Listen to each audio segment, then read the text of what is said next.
Bonsoir, bienvenue dans votre rendez-vous dédié à la généalogie sur Alta Frequenza. Je suis en compagnie d'André Flore. Bonsoir André. Bonsoir Lisa. Alors nous allons continuer dans le Haut-Tard, puisque la semaine dernière nous étions à Tas, où nous allons aller du côté de Tsic. Oui, on va, comme on dit, on va traverser le Taravo et on va se retrouver à Tsic. Alors, Tsic, c'est un village important qui occupe un site privilégié au pied du plateau du Couchon et qui est dominé par les Nkoudides. Alors, il est composé de 3 hameaux principaux. Il faut savoir que dans les tailles de 1717, il y en a seulement 2 qui sont cités. C'est les Poggio-Sotane de Saint-Roch et les Poggio-Sotane de San Sebastian. Et ensuite, il y a de nombreux tertiaires à l'intérieur de ces hameaux qui s'appellent Luzinc, Cataré, le Vito, le Giorgio, Piaz, Perrette et Bouquine. Et on verra qu'il y a un certain nombre de ces quartiers qui ont donné des noms de famille du village. Bien sûr, oui. Alors, au centre du village, en fait, ce qui fait le trait d'union, comme de nombreux villages composés de hameaux, c'est l'église San Risorio qui a remplacé dès le XVe siècle, comme église piévane, San Giovanni de Guitir. Alors, qu'est-ce qu'on peut dire sur Tsic-Avou ? C'est un village dont l'occupation est très ancienne, puisque déjà Giovanni della Grosse évoque Troufette de Coazim, qui était le seigneur du Talavou, et qui habitait à Tsic-Avou. Ensuite, il y a la plus ancienne maison, semblerait être la Casa Gaudiane, qui aurait été construite vers 1440, puisque sur le linteau au-dessus de la porte, on déchiffre 1440. Ensuite, ce qu'on est aussi certain, c'est que vers 1620, il y a eu les franciscains qui ont construit un couvent, qui était la forme des couvents traditionnels des franciscains en U, dont aujourd'hui, il reste une seule aile, c'est la seule qui a survécu aux destructions. Alors, qu'est-ce qu'on peut dire sur l'histoire du village ? Ce qu'on peut dire, c'est que de très tôt, les Tsic se sont montrés rebelles à l'emprise génoise, et particulièrement au XVIIIe siècle, où ils ont joué un rôle déterminant dans la lutte contre la Sérénissime République. Alors, ce qu'on peut dire, c'est qu'en général, c'est les premiers à se révolter vers 1730. On retrouve au cours de ces révoltes 2 généraux originaires de Tsic, c'est Luzinc et Paganel. Mais il y en a un troisième qui a laissé un grand rôle à lui et sa famille dans l'histoire de la Corse, qui sont originaires de Tsic, c'est les Abatucci.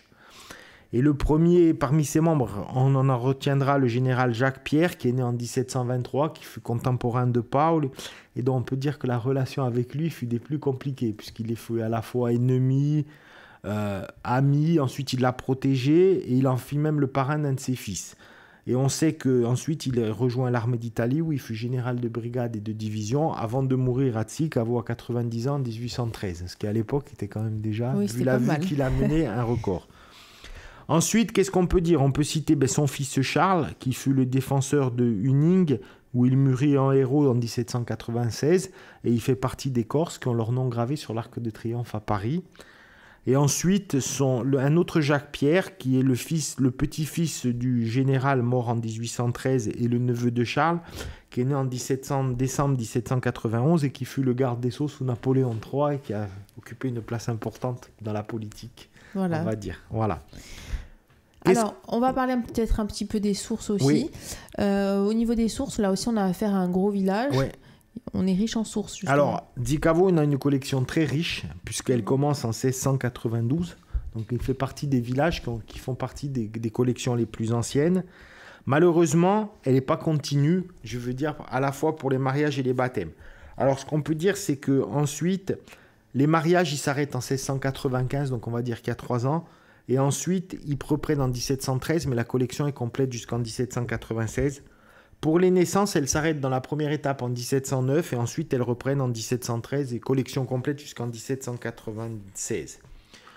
Niveau de l'état civil, il commence en l'an 7, donc on voit que, en gros, si la collection du paroissial, il manque 1 an, donc c'est quelque chose qui est facilement complétable. Par contre, il n'y a aucun acte en l'an 8, alors est-ce qu'il n'y en a aucun qui a été fait, et voilà, on ne trouve plus le registre. Ce qu'il faut savoir, c'est que sur Tsic, il y a une particularité, c'était que la première, c'était une commune qui avait déjà une section, on va dire, puisque de 1811 à 1862, il existe un registre de la section du hameau du Talavou qui correspond en gros à ces radifères et qui présente quelques lacunes de 3 ans qui sont absentes, mais c'est pas une catastrophe. Qu'est-ce qu'on peut dire sur le recensement de 1770 ? Tsic-Avou en 1770, c'est 686 habitants, 1050 en 1818. C'est ensuite monté jusqu'à 1700 habitants au début du XXe siècle et aujourd'hui c'est 230 personnes. Donc on voit que ça a quand même été un village très très important. Oui. Alors dans le recensement de 1770, il y a une seule famille qui est identifiée par les noms de famille, c'est les Abatouch.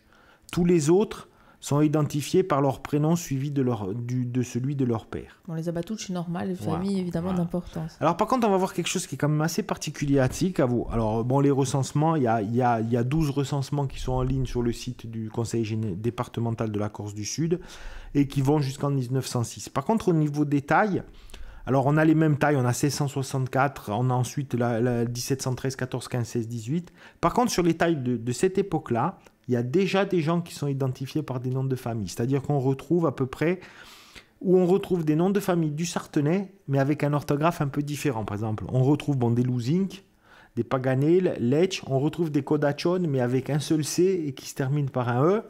Ensuite, on retrouve une famille Bonacourt. Ensuite, on a, Tafanel et Ross, ils sont écrits comme ça. On a Markian. Alors, on a une famille Mavikonach, qui est certainement donné Modzikonach. Oui, voilà.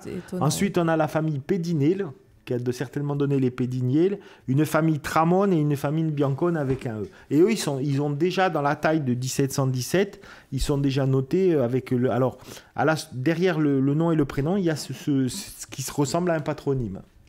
Merci beaucoup André, on se donne rendez-vous la semaine prochaine. On va continuer, j'imagine, notre balade dans le temps.